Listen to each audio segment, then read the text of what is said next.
여러분 안녕하십니까? 뉴스라이브 문을 엽니다. 오늘부터 초등학교 저학년과 유치원생 그리고 중고등학교 일부 학년이 2차 등교 개학을 했습니다.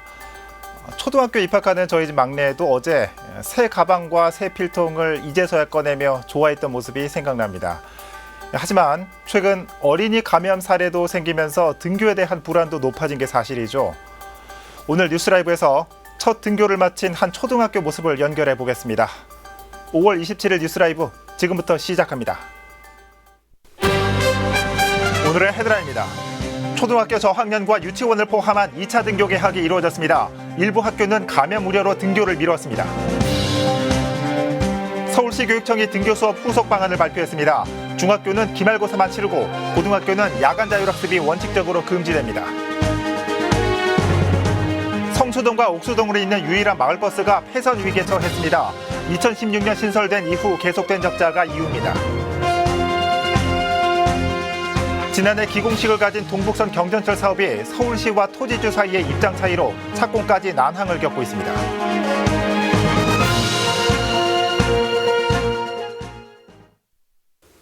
지역마다 산발적으로 코로나19 감염이 이어지는 가운데 오늘 학년별로 2차 등교를 시작했습니다. 그런데 해외에서 유행하고 있는 어린이 괴질 의심 사례가 국내에서도 나와 어린 자녀를 둔 부모들의 걱정이 커지고 있습니다. 취재기자 연결해 코로나19 현황 살펴보겠습니다. 이주협 기자. 네, 보도국입니다. 네, 코로나19 관련 소식 전해주시죠. 네, 27일 0시 기준 전국 확진자 수는 어제보다 40명 늘어난 11,265명이고 사망자는 269명입니다.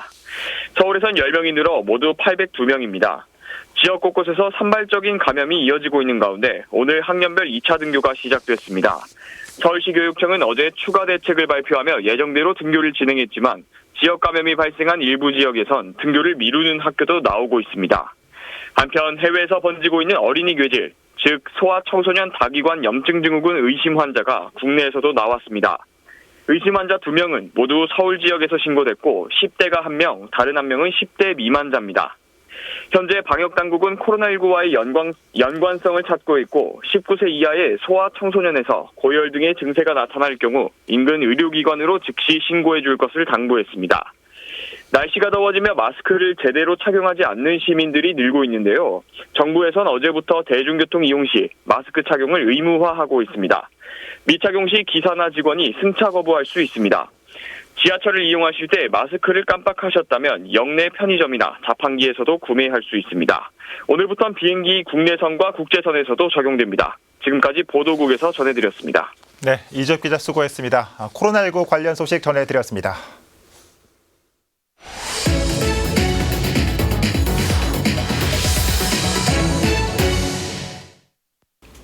지난 20일 고3 학생들이 등교 수업을 시작한 데 이어 오늘부터는 고2와 중3 그리고 초등학교 1, 2학년 학생들도 등교를 마쳤습니다. 최근 감염이 확산되면서 학부모들의 우려도 많은 상황인데요. 오늘 등교 모습은 어땠을까요? 지금 서울의 한 초등학교 앞에 취재기자 나가 있습니다. 조성엽 기자. 네, 저는 지금 성북구 월국초등학교 앞에 나와 있습니다. 네, 그곳 학교는 오늘 초등학교 1학년만 등교했다고 들었습니다. 아무래도 코로나 영향일 텐데 일단 오늘 등교 분위기는 어땠습니까? 네, 오늘부터 초등학교 1학년과 2학년 학생을 비롯해 고등학교 2학년과 중학교 3학년이 등교를 시작했습니다. 월국초에선 아침 9시부터 입학식도 제대로 못 치던 초등학교 1학년생들이 등교를 시작했는데요. 예. 몰려든 취재진의 학부모와 아이들 모두 당황한 모습을 보이기도 했습니다. 부모들은 행여나 하는 마음에 가슴 졸이며 아이들에게 신신당부를 했고 아이들은 마냥 설레는 모습으로 학교에 첫 발을 디뎠습니다. 네. 교문 앞엔 선생들이 지켜서서 마스크 착용 여부를 확인하고 일일이 열을 체크했습니다. 현재까지 월국초의 경우 별다른 징후가 없는 것으로 확인되고 있습니다. 네. 월국초등학교처럼 등교를 시작한 학교도 있지만 코로나19 확진자가 발생하면서 이 등교를 연기한 학교도 많은 상황입니다. 개학을 한 학교 입장에서는 확실한 대책이 필요할 것 같은데 어떤 점을 마련하고 있습니까? 그렇습니다. 전국에 450여 개의 학교와 유치원이 등교를 다음으로 미뤘습니다. 예. 교육당국은 오늘 등교한 학생들에 대해서 학교와 교육층별로 등교와 원격 수업을 병행할 수 있도록 했습니다. 즉 등교를 하지 않아도 출석이 인정이 됩니다. 이에 따라 등교와 원격 수업을 번갈아 하는 격일제 등 학교별로 사정에 따라 다양한 운영 방안이 모색되고 있습니다. 울곡초의 경우 오늘만 1학년이 등교했는데요. 오늘은 1학년만 등교했는데요. 59명 중 가정학습이 예정된 1명을 제외한 58명이 등교했습니다. 네. 내일은 2학년이 등교합니다. 1학년은 월수, 2학년은 화, 목요일에 등교하는 거죠. 다른 학년도 날짜에 맞춰 추후 등교할 예정입니다. 네. 오늘 수업은 5교시까지 수업 후 12시 20분부터 식사를 하고 1시 이후 하교할 예정인데요. 급식은 교육청에서 안전 간편식을 권고했지만 울곡초의 경우 학생 수가 적어 일반 급식으로 제공할 예정입니다. 중고등학교는 야간 자율학습은 원칙적으로 금지되지만 학교 여건에 따라 등교 학생 중 원하는 학생이 있다면 오후 6시까지 자율학습실 사용을 허용합니다. 전문가들은 학교 측이 코로나19 의심 환자나 확진자 발생에 대비해 비상연락망과 검사를 받을 수 있는 기관과의 연계, 자가격리 범위 등을 구체적으로 준비해 둬야 한다고 강조합니다. 네. 무엇보다 이 확진자가 더 나오지 않도록 하는 게 가장 중요할 것 같습니다. 학생들이 지켜야 할 수칙 다시 한번 짚어주시죠. 네, 마스크는 당연히 필수적으로 써야 하고요. 그 외에 일정 시간 간격으로 손을 씻는 습관을 들여야 합니다. 또 가능한 점심시간이나 중간 쉬는 시간에 바깥 공기를 쐬는 것이 중요하고요. 이때만큼은 갑갑했던 마스크를 잠시 벗어도 괜찮지만 반드시 물리적 거리 두기를 해야 합니다. 네. 급식의 경우 시차 급식을 통해 학생 간 접촉을 최소화하고 한 줄 식사, 식탁 가림막 설치 등 방역 지침도 잘 따라야 합니다. 초등학교 저학년의 경우 통제가 쉽지 않은 만큼 놀이 형식으로 방역 지침을 유도하고 음식물은 교실로 가져와 섭취하도록 권장하고 있습니다. 지금까지 울곡초 앞에서 전해드렸습니다. 네, 조성엽 기자 잘 들었습니다. 아무래도 유치원생도 있고 저학년이라서 잘 지켜질까 걱정도 됐는데 학부모님들과 선생님들이 더 신경 써주셔야 할 것 같습니다. 오늘 등교 개학을 마친 서울 월곡초등학교 모습 살펴봤습니다. 자, 앞서 보신 것처럼 오늘 아침 이 초등학교 저학년을 비롯한 2차 등교 개학이 이루어졌지만 최근 감염 확산으로 불안감이 커지고 있습니다. 상황이 이렇자 어제 서울시 교육청이 등교 수업 후속 운영 방안을 발표했는데 큰 골자를 살펴보면 중학교는 기말고사만 치르고 고1 무상교육은 2학기부터 조기 시행됩니다. 자세한 내용 전해드립니다. 지난주 고3 등교 개학에 이어 순차적으로 이루어지는 2차 등교 개학. 초등학교 저학년과 유치원생 등교 수업을 앞두고 서울시 교육청이 후속 대책을 제시했습니다. 교육부가 제시한 학생 수 3분의 2 등교를 준수하면서 학생 안전을 최우선적으로 고려한다는 겁니다. 우선 학사 일정이 고등학교에 비해 부족한 중학교의 경우 중간고사 없이 기말고사만 치를 것을 각 학교에 권고했습니다. 단 고등학교의 경우 입시와 연관된 내신 성적 때문에 중간 기말고사를 모두 치르게 됩니다. 중학교의 경우 모든 중학교가 1학기 중간고사를 실시하지 않도록 권고하겠습니다. 또한 서울의 모든 중학교와 고등학교가 1학기 수행평가에 대해 영역, 비율, 방법 등을 학교에서 자율적으로 정하여 시행할 수 있도록 하겠습니다. 교내 확진자가 발생할 경우 접촉자 전원에 대한 격리와 검진이 진행됩니다. 또한 해당 학교 및 유치원은 48시간 동안 폐쇄하고 소독을 실시합니다. 원격 수업 전환 기간은 학부모, 교육청과 협의해 결정하게 됩니다. 당초 내년 진행 예정이었던 고1 학생들의 무상교육은 한 학기 빠른 2학기부터 시작됩니다.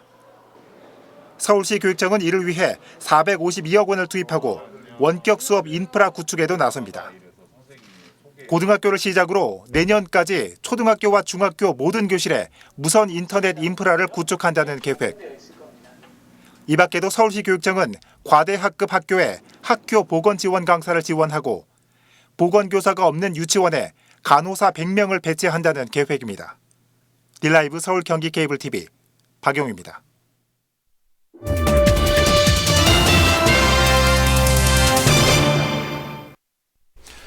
동네와 동네를 이어주는 모세혈관 같은 교통수단인 마을버스. 그런데 최근 마을버스 회사들이 극심한 적자를 호소하고 있습니다. 지난 2016년 신설한 성동 13번 마을버스도 극심한 적자난으로 폐선의 기로에 섰습니다. 노선을 바꿔봐도 승객 수는 저조합니다. 보도에 조성협 기자입니다. 성수동과 옥수동을 잇는 유일한 버스인 성동 13번. 지난 2016년 4월 신설된 이후 이듬해 대형마트 앞과 서울숲을 지나도록 한 차례 노선을 변경했습니다. 적자를 줄여보자는 판단이었습니다. 하지만 적자는 개선되지 않았고 3년간 10억 원의 손해를 봤습니다. 급여 지급이 제대로 안 되는 정도로 어려워요. 보조금이라도 나와야 기사들이 이제 급여를 받으면서 저걸 하는데 그 노선이 이제 변경 운행됐는데 그 변경 운행돼도 지금 늘거나 그런 게 없어요. 이 노선 자체가 없어질지는 모르겠다라는 생각이 들어요. 이후 기존 운수회사는 새로운 운수회사에 노선을 넘겼는데 최근 이 회사도 더 이상 운행이 어렵다며 성수동만 운행하는 노선으로의 변경 또는 폐선을 서울시에 제시했습니다. 버스 회사 측은 보조금 지원이 전혀 없는 데다 한 대당 평균 2~3명의 승객을 태운다며 극심한 재정난을 호소하고 있습니다. 성명들이 지금 차 늘리게 했냐고 저 사람이 폐선이 목적이지. 이런 판단엔 좁은 골목길과 학교 앞을 지나는 노선으로 인해 버스 회사의 위험 부담이 큰 상황도 한몫했습니다. 버스만 한 30년 이상 나오지. 골목으로 나타나죠. 내 큰 길만 다녀도 다 나와서 타거든. 방지 듣고 많고 할 때는 겨울에 눈 오고 그러면은. 주민들은 옥수동으로 이어지는 유일한 버스인 만큼 노선 유지를 바라지만 폐선 가능성도 적지 않다는 게 구의 설명입니다. 늘 있던 건 그 자리에 있어야죠. 그게 모든 사람들이 그게 바라는 거지. 혹 휴폐업이 이뤄질 경우에 주민들의 불편을 최소화할 수 있는 방법을 여러 가지로 고민하고 있습니다. 한편 버스 회사는 노선 변경 요청이 서울시 심의를 통과하지 못할 경우 곧바로 폐선을 추진할 방침이라 전했습니다. 딜라이브 설경기 케이블 TV 조성엽입니다. 여성을 상대로 한 강력 범죄는 곳곳에서 일어나고 있습니다. 서대문구의 경우 대학이 밀집돼 있다 보니 홀로 거주하는 젊은 여성들이 많은 편입니다. 여성들의 안전한 이동을 위해 다양한 사업들이 추진되고 있습니다. 천서연 기자가 보도합니다. 연세대 인근의 주택가, 좁은 골목길 사이마다 원룸 건물이 자리 잡고 있습니다. 홀로 거주하는 20대 여성들이 밀집해 있는 이곳. 하지만 도로변에서 떨어져 있는 데다 막다른 길이 많다 보니 여성을 상대로 한 범죄가 걱정될 수밖에 없습니다. 상황이 이렇자 서대문구는 대학가와 원룸 밀집 지역 등 16곳을 여성 안심 귀갓길로 지정하고 보안시설 정비에 나섰습니다. 10억 원의 예산을 들여 방범용 CCTV와 보안 등을 교체하고 경찰서로 바로 신고가 가능한 안심벨도 설치했습니다. 여성이 많이 다니면서 좀 취약한 그런 지역들을 대해서 구청과 경찰서가 같이 합동으로 그런 지역들만 선정해가지고 중점 관리하는 지역입니다. 범죄 예방 안전 시설물들을 설치하고 있습니다. 홀로 거주하는 여성들의 불안감을 줄여주기 위한 여성 안심 택배함도 운영됩니다. 현재 모두 11곳에 설치돼 있고 택배 도착 후 48시간까지 무료로 물품을 보관해주고 있습니다. 또 늦은 밤 시간 홀로 귀가하는 여성들을 위한 안심 귀가 스카우트도 눈에 띕니다. 도착 30분 전에 서대문구청 상황실이나 다산 콜센터로 신청하면 집까지 동행 서비스를 받을 수 있습니다. 여성 1명당 2명의 순찰대원이 함께 목적지까지 데려다주며 밤 10시부터 오전 1시까지 이용이 가능합니다. 실제로 지난해 서대문구 주민들의 안심 귀가 스카우트 이용 건수가 11,000건을 넘은 것으로 나타났습니다. 안심 기가 스카우트, 그다음 안심 택배함 운영, 그리고 또 서울시에서는 안심이 앱도 있어요. 스마트폰에 안심 앱을 설치하게 되면은 지금 각 구의 관제센터하고 연결이 되어 가지고요, 곧바로 흔들기만 해도 그 위치가 포착이 되어 가지고 경찰이 출동하는 그런 안심이 되겠습니다. 한편 공중 화장실에서 만일의 사고가 발생했을 경우 신속한 신고와 구조를 위해 서대문구가 20개 공중 화장실에 새로운 도로명 주소를 부여했습니다. 또 안심보안관 운영을 위해 화장실 내 불법 촬영 장비를 탐지하고 순찰 활동을 강화할 방침입니다. 딜라이브 서울경기 케이블 TV 천선입니다. 지난해 기공식을 가진 동북선 경전철 사업에 빨간불이 켜졌습니다. 차량 기지를 편입할 토지 수용 범위를 놓고 서울시와 토지주 사이의 입장차가 큽니다. 자세한 내용을 박선화 기자가 전해드립니다.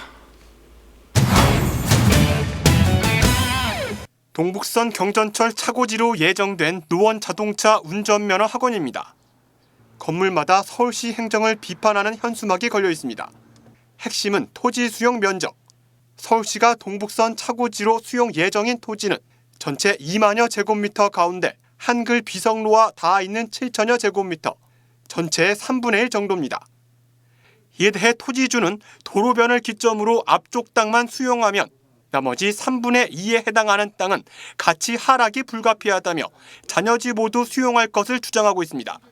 이건 토지보상법에서는 맹지로 만들면 반드시 보상을 하도록 법이 정하고 있는데도 불구하고 국토부 업무 지침을 근거로 보상을 못하겠다는 처사는 도저히 이해할 수가 없습니다. 서울시는 어렵다는 입장입니다. 시 관계자는 국토부 토지 수용 업무 편람에선 공익사업 편입 후 잔여 부지가 25%일 경우에는 확대 보상할 수 있지만 해당 부지는 60%가 넘는다고 설명했습니다.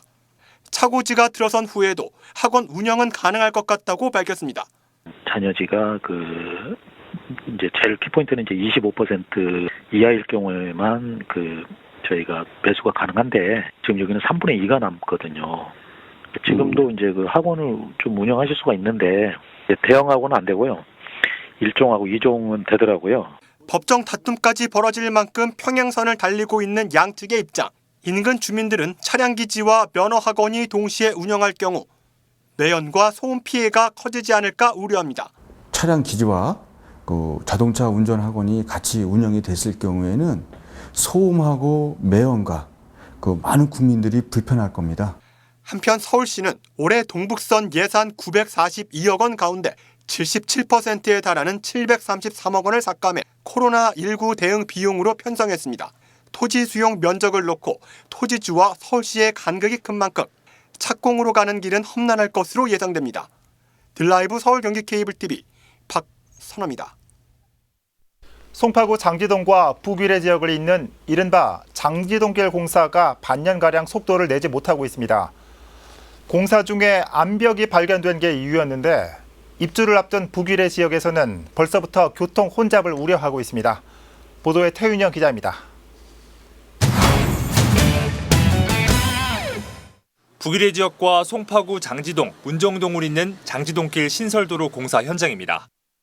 위례신도시 서북부 방향의 이동성을 높이고 동서측의 교통 수요를 분산시키기 위해 지난 2017년 8월 공사가 시작됐습니다. 개통 시기는 오는 8월. 하지만 개통을 3개월 앞둔 시점에서 여전히 지하차도 내부 굴착 공사가 한창입니다. 지난해 11월 지하차도를 뚫는 과정에서 풍화암과 연암 등 암벽이 발견됐기 때문입니다. 이제 집안 요금 변경된 거는 좀 있긴 하니까요. 그건 암 바뀌는 게 이제 조금씩 나오긴 하는데 이제 그게 이제 점점 갈수록 암이라는 게 이제 강하게 나오는 부분이니까요. 고속도로 아래를 관통해야 하다 보니 치마 우려 때문에 굴착 장비를 사용하는데 한계가 있습니다. 결국 인력으로 굴착하는 실정입니다. 연내 개통도 덩달아 어렵게 됐습니다. 연내에는 좀 힘들 것 같고요. 어떻게 인력으로밖에는 안 됩니다. 거기가 고속도로 하부이기 때문에 무작정 거기를 앞을 많이 팔 수도 없어요. 그러면 이제 고속도로가 침하되기 때문에. 장지동길 인근의 북위례 지역 입주 예정자들은 벌써부터 교통 혼잡을 우려합니다. 도심의 동서를 잇는 도로가 한 곳으로 한정된 실정에서 699세대의 대단지가 빠르면 내년 2월부터 입주가 시작해 병목 현상이 더 심해질 거라는 게 이유입니다.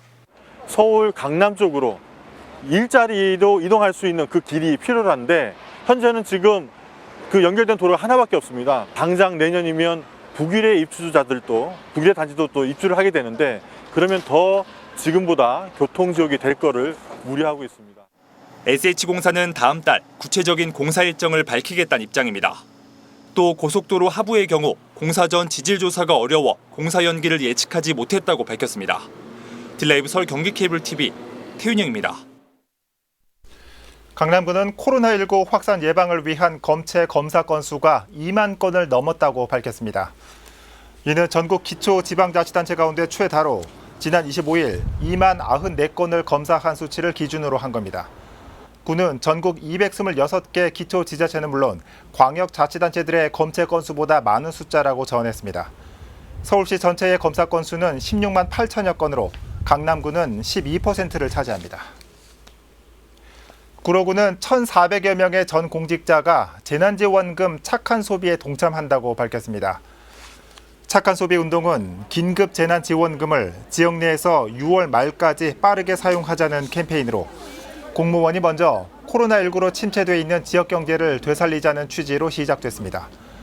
아울러 공직자들은 전통시장 또는 소규모 점포에서 구입한 선물을 직원 간 나누는 착한 소비 릴레이도 벌이는 한편 착한 소비가 주변으로 전파될 수 있도록 노력한다는 내용의 서약서에도 서명했습니다. 서울시 동남 어르신 돌봄 종사자 지원센터가 26일부터 이틀간 돌봄 종사자를 대상으로 마스크 4,900매를 배부했습니다. 송파구 문정동 본센터에서 열린 이번 배부 행사는 어르신 돌봄 종사자의 업무 환경 개선과 코로나19 감염 예방을 위해 마련됐습니다. 동남센터는 지난 2017년 12월 개관해 송파와 강동 등 동남 권역 어르신 돌봄 종사자의 권익 보호를 위해 지원 사업을 벌이고 있습니다.